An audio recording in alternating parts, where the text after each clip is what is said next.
Good morning and welcome back to Stepping Stones with Sheena. This morning I'm actually doing the Stepping Stones with Sheena recording right before I go for a run. And so I'm outside, just going to get ready to go for my run. And so today's lesson is all about preparing your body for running. So today's video is just some steps about warm-ups. So I get a lot of questions about what to do for a warm-up. And it is a very personal thing because we all do things a little different. So I used to do traditional warm-ups, which were the swinging your leg, static stretches, hamstring stretches, quad stretches. I used to do all that stuff, and piriformis.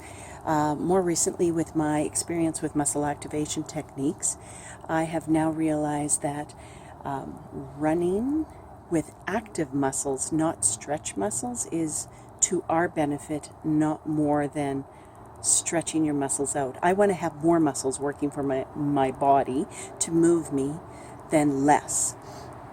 So some of the things that I do is I stand. Unfortunately, I am my own photographer. But one of the things I do is, don't get dizzy, I stand with my legs about hip width apart and I swing nice and gently. So what I'm doing with my arms is I'm tapping my top opposite hip right at the top of the pelvis, and then when I swing back, my arm goes and touches my middle of my lower back. Just make sure you have your arms nice and relaxed and swing. So some of the things that is warming up your body right here is your spinal rotation, because that's very, very important. The other thing that's moving is your pelvis approximation. So your belly button is moving. So your femur or your thigh is rotating within your pelvis, and that's extremely important when you're running. So when I'm rotating one direction, I'm getting internal rotation, and then the other direction is external rotation of my hip or my thigh. That's warming that up. The next thing that that it warms up is actually my feet. So my feet are pronating and supinating on both sides when I do this. So why is that important? Your feet actually propel you forward. So when you step, you sort of land on the heel, not right on the heel, but back corner, and your foot rolls down onto and pushes off your big toe. So your foot, all the foot mechanics need to work properly. So foot mechanics, huge. So if your feet are boom, boom, boom as you run, you're not going to move efficiently all the way up. So those mechanics are extremely important. So I'm finding this gentle swinging. I just do 6, swing, hold, swing, hold, swing, hold. So I do 6 per side. And I'm sort of paying attention to what's going on with my body as it does that. And the next thing that we have is we stand about hip width apart, and I rock to my heels, then onto my big toes. So here I'm trying to, there, I'm gonna have to edit this.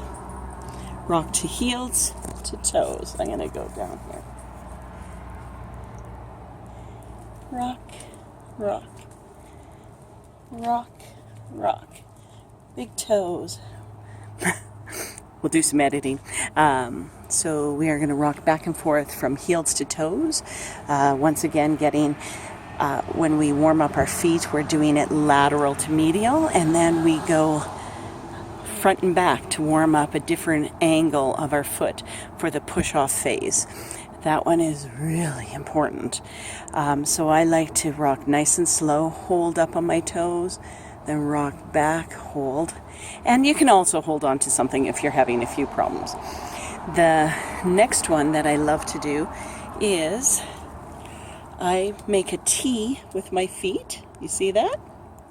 So this is internal rotation, then this leg is going to be stationary. I swing out, I do a little squat, stand up, swing back.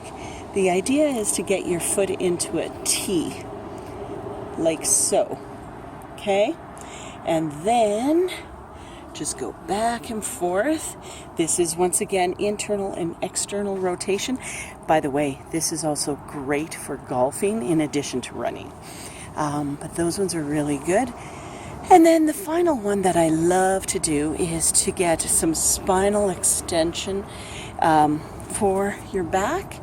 Is you go into a plank using a wall. So I'm going to use my house.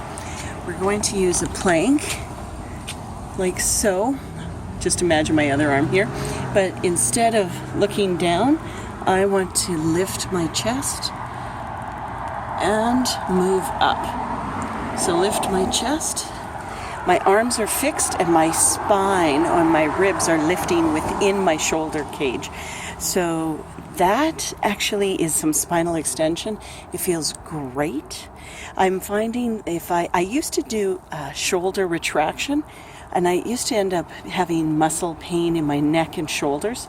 And I more recently found if I fix my shoulders or fix my arms like this onto a wall and then lift my chest, that is spinal extension, and it made a huge difference in how I feel and how I perform.